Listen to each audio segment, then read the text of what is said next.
నీళ్ళకి ఏ రూపం లేదు. దాన్ని చెంబులో పోసామనుకోండి, చెంబు నీళ్ళు అంటాం, మళ్ళీ తిరిగి వంపేయచ్చు. కానీ గుర్తుపెట్టుకోండి, ఆ నీళ్లు పోసిన చెంబుని పట్టుకెళ్ళి డీప్ ఫ్రిడ్జ్లో పెట్టేసి ఓ 2-3 గంటలు మర్చిపోయి తీసామనుకోండి, ఆ నీళ్ళు ఇలా తిప్పితే వస్తుందా? రాదు, గడ్డగట్టేస్తుంది, రూపం ఏర్పడిపోతుంది దానికి. అంతేనా కాదా? రూపం ఏర్పడిపోయింది. నిజంగా చెప్పాలంటే నీళ్ళకి ఆ రూపం లేదు, కానీ గడ్డగట్టి రూపం ఏర్పడింది. ఇప్పుడు దానికి రూపం లేకుండా చేయాలంటే ఏం చేయాలి? కొద్దిగా వేడి చేస్తే, టెంపరేచర్లో పెడితే కరిగిపోతుంది, నీళ్ళు వచ్చేస్తుంది. చూడండి, శ్రద్ధగా వినండి. కాబట్టి ఇప్పుడు నా మనస్సు కూడా రూపం లేదు, ఏ రూపాన్ని స్మరిస్తే ఆ రూపం అయిపోతుంది. అందుకనే మనస్సు అంటే మన వాళ్ళు అన్నారు తదాకార వృత్తి మనః. రాసుకోండి, గుర్తుపెట్టుకోండి. మనస్సు అంటే ఏంటి? తదాకార వృత్తి మనః. మనం ఏ రూపాన్ని స్మరిస్తే ఆ రూపాన్ని స్మరించేస్తాం. మీరు ఇప్పుడు చూడండి, వెంకటేశ్వర స్వామి వచ్చేసింది, రాముడు వచ్చేస్తుంది, పరిపూర్ణానంద వచ్చేస్తుంది, గులాబీ పువ్వు వచ్చేస్తుంది. ఏ రూపాన్ని మీరు స్మరిస్తే ఆ రూపం వచ్చేస్తుంది మీలో. బట్ రూపము మనస్సుకు లేదు కాబట్టి ఏ రూపాన్నైనా అది పొందుతూ ఉంటుంది. అంతేనా కాదా? అర్థమైందా? ఇప్పుడు రూపం ఉంటే గులాబీ పువ్వుని చూసేయచ్చు మనం, లేకపోతే ఏనుగుని చూసేయచ్చు, రూపం ఉంది. కానీ ఏ రూపము లేకుండా ఏ రూపాన్ని పడితే ఆ రూపాన్ని చూపించగలిగే ఆ మనస్సుని ఎలా చూడాలి, ఎలా పట్టుకోవాలి? ఇప్పుడు అక్కడే సాధన. ఆ మనస్సుని పట్టుకోమంటున్నారు ఆయన. ఆ మనస్సును నువ్వు కనుక పట్టుకోగలిగితే మెల్లగా హృదయం గురించి కూడా చెప్తాను, అప్పుడు పెట్టచ్చు. ఆ మనస్సుని పట్టుకోవడం నేర్చుకోవాలి మనం. ఎలా మనస్సుని పట్టుకోవాలి? అందుకనే మనః అంటే, మనస్సు అంటే ఏంటి? బాగా చూడండి, మనః. మన సంస్కృతంలో నమః అని ఒక శబ్దం ఉంది. నమః అంటే ఏంటి? నమస్కారము అని.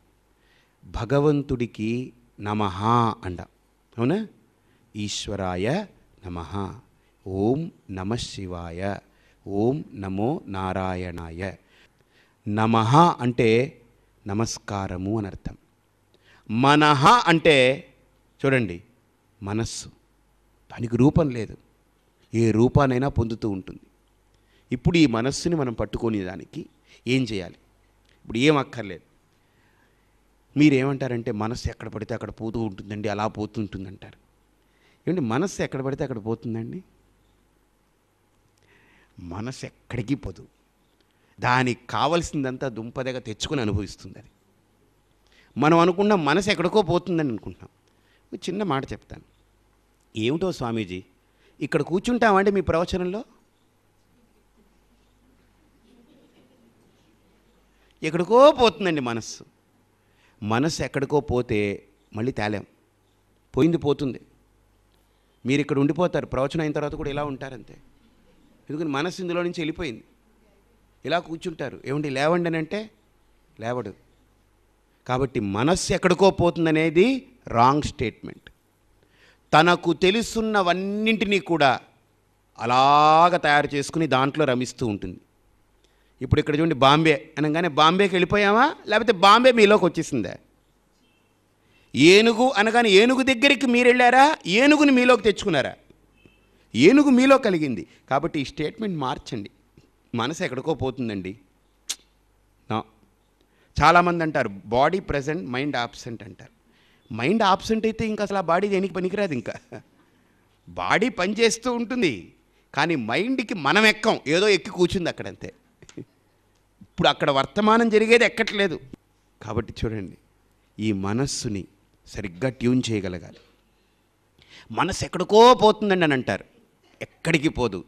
మనస్సు ఏం చేస్తుందని అంటే అలా ఉంటుందండి.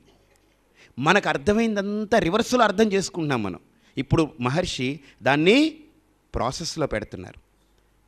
లోపల ఆలోచనలు అలా పరుగులు తీస్తూ ఉంటాయి, మనసు ఎక్కడికి పరుగులు పెట్టదు. ఇప్పుడు కంప్యూటర్ పెట్టుకున్నాం అనుకోండి, దాంట్లో ఫోటోలు ఫీడ్ చేస్తారు, ఒక 200-300 ఫోటోలు ఫీడ్ చేస్తారు. ఇలా నొక్కుతూ ఉంటారు, ఇక్కడ ఫోటో మారిపోతూ ఉంటుంది, ఫోటో మారిపోతూ ఉంటుంది. కంప్యూటర్ మారిపోయిందా, ఫోటో మారిందా? కంప్యూటర్ అలానే ఉంటుంది, ఫోటోలు మారిపోతూ ఉంటాయి. అలాగనే లోపల మనసు ఎక్కడికి పోదు, ఈ ఫ్రేమ్స్ మారిపోతూ ఉంటాయి లోపల.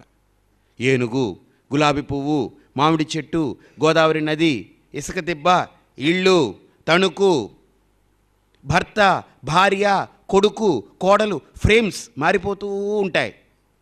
ఆలోచించండి. అందుకనే నన్ను అడిగారు, వాట్ ఈజ్ మైండ్ అన్నారు. ఏం తెలుసా మనస్సు అంటే?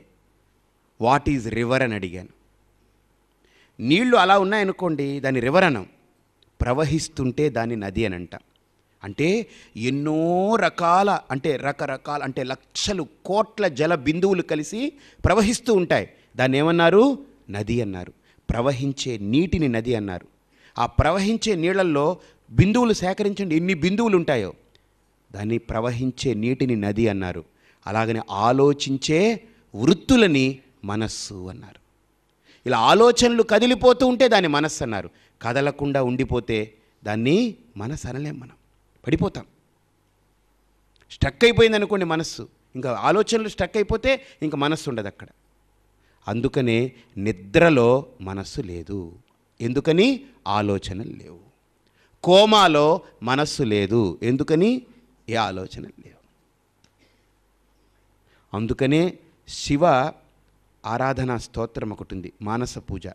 అందులో శంకరుల గురించి ఒక మాట అంటారు ఆదిశంకర్లు, నిద్రా సమాధి స్థితి ఆత్మాత్వం గిరిజామతి సహచరా ప్రాణా శరీరం గృహం పూజాతే విషయోపభోగరచనా నిద్రా సమాధి స్థితి సంచార పదయో ప్రదక్షిణ విధి స్తోత్రాణి సర్వాగిరో యద్యత్కర్మ కరోమి తత్తదఖిలం శంభో తవారాధనం.